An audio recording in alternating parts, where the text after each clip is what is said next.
Assalamualaikum warahmatullahi wabarakatuh. Bismillahirrahmanirrahim. Kita akan melanjutkan pembahasan kita pada kesempatan ini, yaitu tafsir tematik, sejarah, teori, dan implementasi. Pembahasan tafsir tematik ini bagian penting dari mata kuliah metodologi penelitian tafsir. Baik, kita akan membahas terlebih dahulu dari latar belakang kenapa kemudian tafsir tematik ini muncul.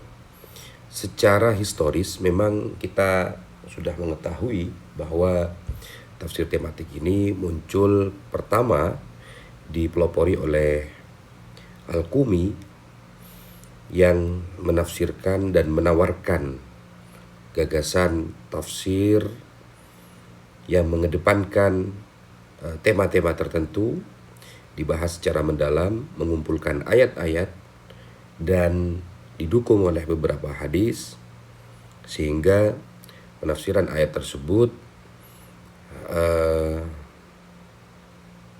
mengeluarkan hasil yang komprehensif tentang tema yang akan dibahas dalam Al-Quran. Kemudian latar belakang lainnya adalah bahwa hampir setiap pengkaji Al-Quran menyadari bahwa Al-Quran sebagai pedoman hidup sepanjang zaman. Oleh karena itu, tantangan yang dihadapi oleh zaman modern saat ini adalah menuntut tafsir yang kontekstual, tafsir yang memberikan jawaban terhadap fenomena-fenomena modern.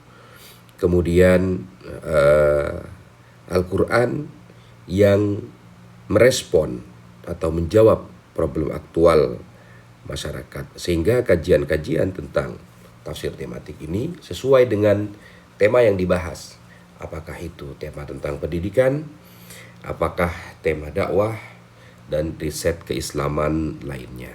Berbeda dengan metode atau pendekatan tafsir yang lain seperti tahlili yang mengkaji Al-Quran dari awal surat hingga akhir surat, seperti ijmali yang sama mengkaji awal surat hingga akhir surat secara general.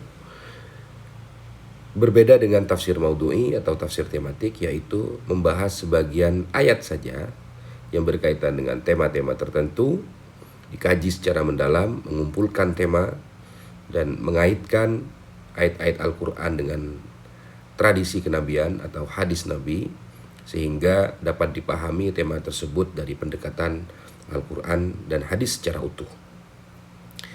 Nah, kemudian apa sih pengertian tafsir tematik itu secara etimologis?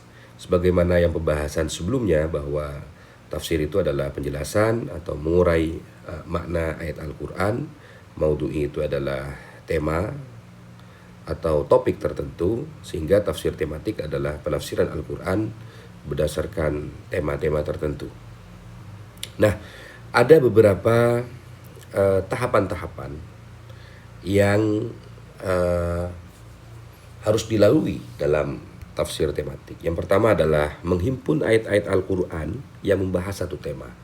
Jadi misalnya kita akan membahas tentang tema khomer atau minuman keras, maka ayat-ayat yang berkaitan dengan minuman keras itu dikumpulkan di dalam Al-Quran. Kemudian yang kedua adalah disusun berdasarkan kronologi turunnya ayat.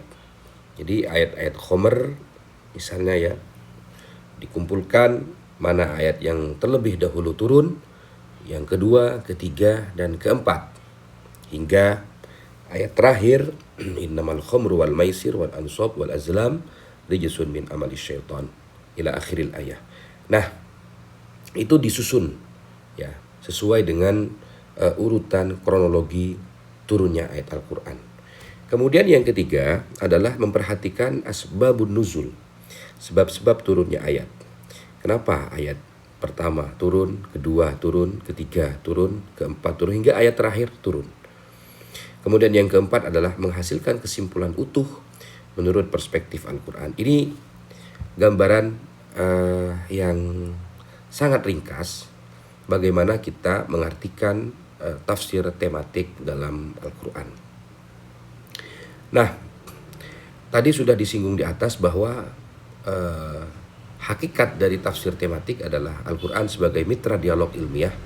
Artinya mitra dialog ilmiah adalah bahwa dalam kehidupan ini Al-Quran an-nusus, ya, al-mutanahiyah atau an-nusus mutanahiyah wal waqa'i ghairu mutanahiyah, bahwa teks Al-Quran dan hadis itu berhenti, tidak akan bertambah ayatnya, tetapi fenomena-fenomena modern, kebudayaan manusia terus berkembang, sehingga Al-Quran lah yang harus memberikan pencerahan, inspirasi, memberikan pengetahuan terhadap kebudayaan umat manusia, sehingga ini harus menjadi mitra dialog.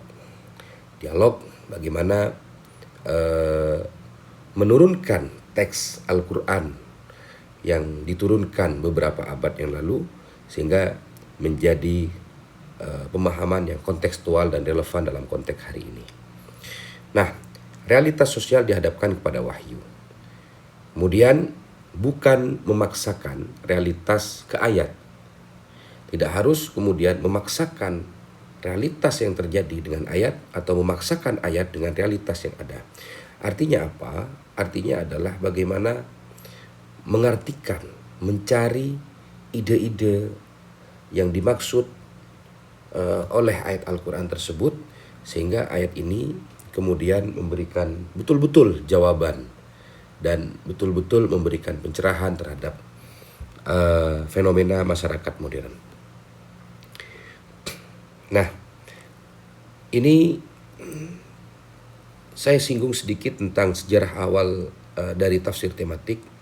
Sebenarnya sudah ada di dalam praktek penafsiran Nabi Muhammad, di mana Nabi Muhammad ketika menafsirkan kata zulmun dengan kata syirik, ya, lam yalbisu imanakum bizulmin ay bisyirkin dalam ayat yang lain. Nah, kemudian berkembang yang tadi sudah disinggung, dipopulerkan kembali oleh Al-Qumi, dan di Indonesia dipopulerkan oleh Profesor Dr. Muhammad Quraish Shihab. Nah, ini beberapa langkah-langkah tadi sudah disebutkan, tokoh penggagas tadi sudah disampaikan juga. Nah, kemudian teman-teman, secara operasional ada beberapa langkah yang harus dikaji.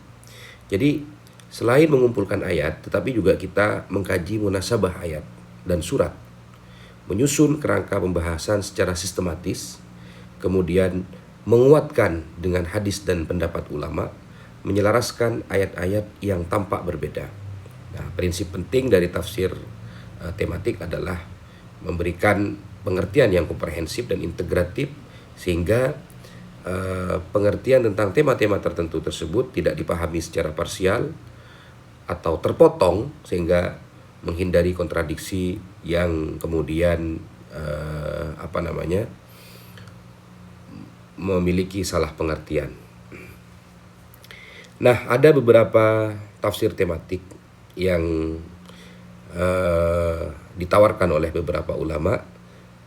Yang pertama adalah, saya ambil sebagian besar, adalah tematik surat, yaitu mengkaji satu surat secara utuh, gagasan-gagasan surat dalam ayat Al-Quran itu. Kemudian tematik konseptual, yaitu menghimpun ayat dari berbagai surat dalam satu tema. Ini tadi yang saya sampaikan, tetapi juga ada varian lain tentang tafsir tematik, yaitu tematik surat, ya. Kemudian pembahasan berikutnya adalah kedudukan tafsir tematik, ya. Tafsir tematik memiliki kelebihan-kelebihan, sehingga Prof. Quraish Shihab menawarkan tafsir tematik ini ke Indonesia sebagai tafsir yang memberikan kontribusi konkret terhadap fenomena masyarakat. Sehingga ketika kita membahas tentang kesehatan, maka unsur-unsur yang bisa kita masukkan dalam penafsiran kesehatan itu, tema-tema tentang kesehatan adalah tidak hanya tokoh tafsir, tidak hanya orang yang ahli di bidang agama, tetapi juga kita melibatkan medis, melibatkan sarjana kedokteran untuk sama-sama memberikan solusi atas problem kesehatan yang berkembang di masyarakat. Jadi tidak hanya didekati dengan pengetahuan-pengetahuan agama, pengetahuan-pengetahuan tafsir, tetapi juga didekati dengan pengetahuan-pengetahuan kedokteran sehingga memiliki pengetahuan yang utuh terhadap wawasan Al-Quran dalam memberikan pencerahan, inspirasi dalam kehidupan masyarakat, di mana kita akan memberikan atau mengambil pencerahan dari Al-Quran tersebut. Saya kira itu teman-teman, gambaran kecil dari tafsir tematik. Mudah-mudahan ini memberikan pengetahuan dasar pada teman-teman. Dan untuk selebihnya saya akan memberikan beberapa penugasan di dalam e-learning dan moga-moga bisa dikerjakan tepat waktu. Terima kasih. Wallahul muwaffiq ila aqwamit thoriq. Assalamualaikum warahmatullahi wabarakatuh.